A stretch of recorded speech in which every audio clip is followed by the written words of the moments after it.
question specifically to your work or in general storytelling, but photo versus video. Where is there a time when you could use a video and you would still use a photo? Like, where are there strengths and other than, you know, limitations, but how would you compare those?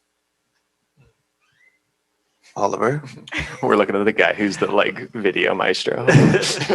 Well, I mean, I love both. I love photo and I love video, and I think there just off the top of my head, I think there's a little bit more kind of mystery to a photo sometimes too, because you're seeing one frame, and it's like you don't know what the frames before that were, the frames after that were, and so there's a lot more room for your to trigger the imagination of the viewer to kind of paint Tell the rest of the story. Yeah, exactly. Tell the rest of the story, and I think that's something you consciously have to be aware of with video too, is that you don't say too much, but you also don't say too little.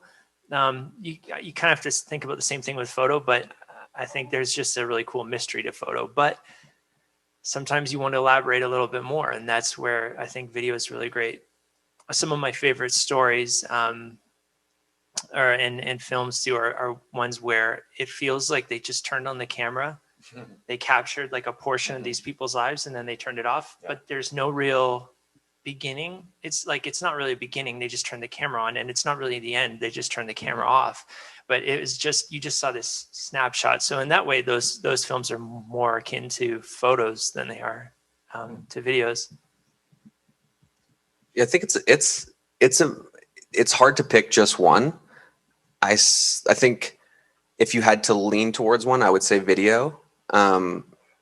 And I don't shoot a lot of video, but I would say that just primarily in the context of a work base or client work, video is going to sell the client 10 times faster than photo is, because for every 100 photographers, there's one really good videographer, right? You've got Oliver and then 100 of us that are just like, just okay. But I do agree about photo in the fact that you can borrow a moment, which is really cool. It's hard to do with video. I think there's definitely videographers that can do it. But if I think about different moments, like you said, there's no context to anything. One of my favorite photos is a portrait of my little sister looking out the window. It was shot in black and white. And if I had the video clip from that versus the photo, she looks beautiful. It's right at a time where she was kind of changing from being my little sister to a grown woman.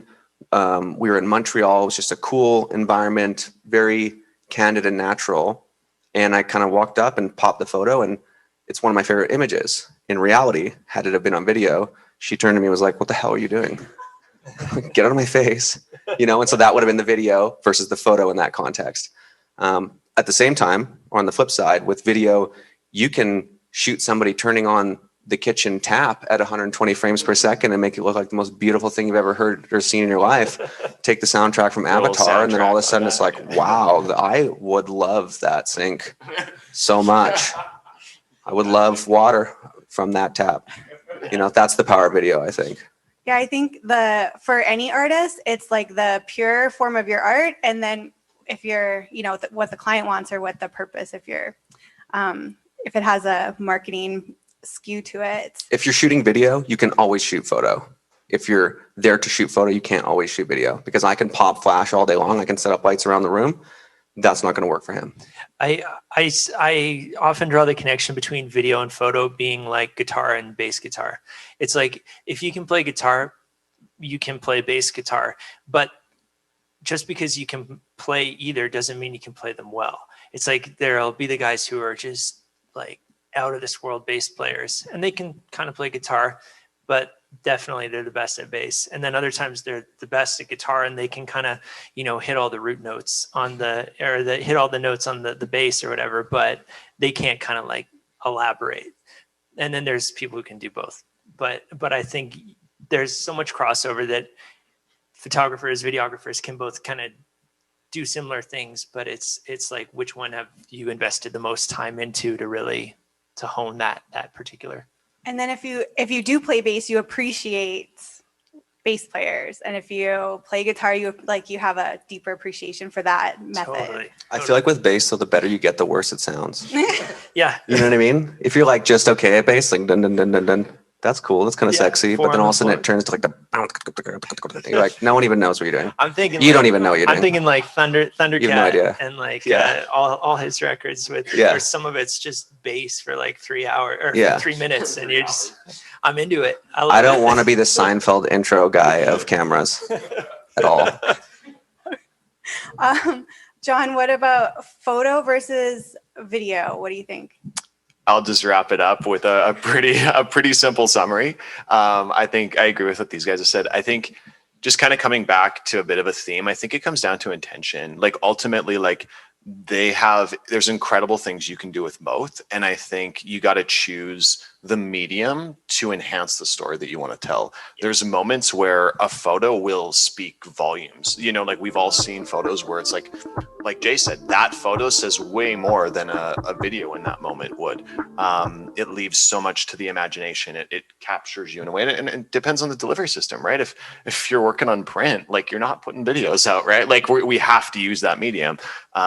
You know, lots of companies are doing both. They're doing, you know, video ads and they're doing print ad, you know, graphic ads or image ads or whatever, right? Or you're using it in social and you're using a video. So I think it's just looking with intention at what you're creating, what you have at your disposal, the quality of who you've got. If you've got a killer videographer, but your photography kind of is like really mediocre, or your access to, you know, then like maybe lean into your strength, right? Maybe like push out more video storytelling because that's what you can do well. So I think it's both capability and then intention.